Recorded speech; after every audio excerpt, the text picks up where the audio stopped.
अस्सलाम वालेकुम नाज़रीन, आप देख रहे हैं उर्दू पॉइंट और मैं हूं फ़ारूक वड़ाइच। मेरे साथ मावी आज़म साहब मौजूद हैं, MP हैं। हजूर ये क्या है, पाकिस्तान तहरीक इंसाफ की हुकूमत आई, आपने उस्मान बुज़दार साहब को वोट दिया और साथ ये भी कहा कि आप महंगाई करेंगे, जुल्म करेंगे, तो मैं इसी असम्बली में बात करूँगा और आपने की भी। अब आपने वोट दिया हमदा शहबाज साहब और कहा कि मैं आपके साथ खड़ा हूँ, ये मेरे मुतालबात हैं, ऐसा होना चाहिए, ऐसा होना चाहिए। ये लोग तो महंगाई करते जा रहे हैं, तेल महंगा हो गया। आप जब झंग जाते हैं तो आपके लोग कहते नहीं हैं कि किसको वोट दे दिया आपने। ये क्या चल रहा है? बिस्मिल्लाहिर्रहमानिर्रहीम। बिल्कुल आपकी बात ठीक है।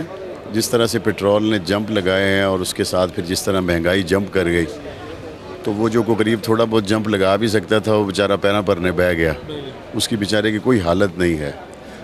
और पिछले दिनों में मेरी नज़र से एक क्लिप गुजरा पिछली हुकूमत का, चूँकि ज़्यादा ख़बरें होती हैं तो इसलिए सारी बातें ज़हन में ताज़ा नहीं रहती।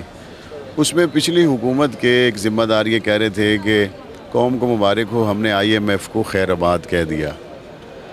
और फिर दोबारा जब इमरान खान साहब की हुकूमत आई, ये फिर IMF में चले गए। तो इस वक्त जो सूरत हाल है, सारी कौम को इसका पता है कि हम तो अरसा 2-3 साल से सेनेट में, कौमी असम्बली में, सूबे में ये आवाज़ें सुनते आ रहे हैं कि आपने अपने स्टेट बैंक को गिरवी रखवा दिया है, आपने IMF के मशवरे के साथ अपने बजट बनाने शुरू कर दिए। ये सारी चीज़ें हैं। तो मेरा ख्याल है कि जो पंजाबी में कहते हैं यारी दा पता बारी नहीं लगता है। हाँ। ये बारी आ गई है।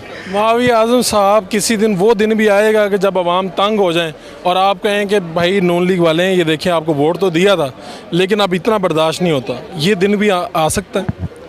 देखिए, मैंने तो बचपन से एक आदमी को हमारे मोहल्ले में वो रेडी लगाता है, गंडेरियाँ बेचता है, अखबार भी बड़ी पाबंदी से पढ़ता है। बड़ा अच्छा, उसने मुझे कहा कि मैंने ये अखबार में ख़बर पढ़ी है कि उस्मान बुज़दार साहब ने कहा कि हमने पंजाब असम्बली की तारीख़ की सबसे ज़्यादा कानून साजी की है, लिहाजा हमारा ये एज़ाज़ है। उसने मुझे कहा मौलाना साहब, मैं तो इस तारीख़ी कानून साज असम्बली के होते हुए भी रेडी लगा के बच्चों का पेट पाल रहा हूँ, और जब आपने तारीख़ी नहीं की थी तब भी मैं बच्चों का पेट रेडी लगा के ही पाल रहा था। हमारी तो रोज़े अव्वल से सिर्फ़ एक कोशिश है, आप तारीख़ी कानून साजियों के क्रेडिट न लें, रेडी वाले की हालत बेहतर हुई है या नहीं हुई। एक आम आदमी की हालत इस वक्त इंतहाई ख़राब है और हुकूमत को अपनी सारी शाह खर्चियों से और तमाम प्रोटोकॉल से, और जितने हमारे सरकारी अफसरान हैं उनको भी अपनी सरकारी मराहत से 10-10 कदम पीछे हट के अगर गरीब को 2 कदम आगे लाने में किरदार अदा कर सकते हैं तो आज पाकिस्तान को ज़रूरत है कि किरदार अदा करें। आपको भी सरकारी पेट्रोल और चीज़ें मिल रही हैं और आपने इनसे मना कर दिया है? मैं आपके इल्म में होगा कि इन 4 सालों में हमने हुकूमत का 1 रुपया भी अपने पेट्रोल पे, अपने गाड़ी पे नहीं लगाया। खुद ही खर्च करते हैं सर? खुद ही खर्च करता हूँ। 1 रुपया भी मैंने अपने ऊपर नहीं लगाया। कोई एक दिन का कोई TA, DA को, पेट्रोल को, डीजल मैंने आप भी नहीं लेंगे। मैं ये कहूँ कि इस वक्त हमें इस तरह से सोचना चाहिए कि जिस तरह बालाकोट में ज़लज़ला आया था तो सारी कौम एक हो गई थी ना, इसी तरीके से जब सैलाब आता है तो कौम एक हो जाती। ये मुल्क पे एक आफत आई है, इसमें हमें PTI, नून और JUI के झगड़ों से निकल के इस वक्त एक कौम बनने की ज़रूरत है। लेकिन मसला ये है कि हर लीडर यहाँ पे ये कहता है कि सारी कौम बनने के लिए मेरे पीछे पीछे आ जाए। तो कौम को खुद फैसला करना चाहिए। तो ये नहीं हो पा रहा। एक आखिरी बात, सूबाई वजारत आपको मिलने जा रही है, आप सूबाई वज़ीर बनने जा रहे हैं, कहीं पे अफवाहें हैं कि कहीं पे आपने मना किया या ले रहे हैं, क्या है वो दुरुस्त बात आप ही बता दें।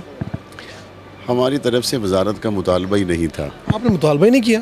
हमारे पेश नज़र जो 2 बातें थी वो हमने पहले दिन से इस हुकूमत से कही थी, और वो वजारत से ज़्यादा नामूस रिसालत है, हुजूर के असहाब व अहले बैत की नामूस है, उसके लिए कानून साजी की ज़रूरत है। और दूसरा, मेरे जंग को बेहतर डेवलप किया जाए, अच्छे फंड्स मुहैया किए जाएँ, और ये 2 हमारे मेन मुतालबे। मिल जाए वजारत तो ठीक है, ना भी मिले तो कोई मसला नहीं। मेरा ख्याल है कि वजारत एक ऐसी चीज़ है जिससे आज़म तारक का बेटा बहुत आगे है।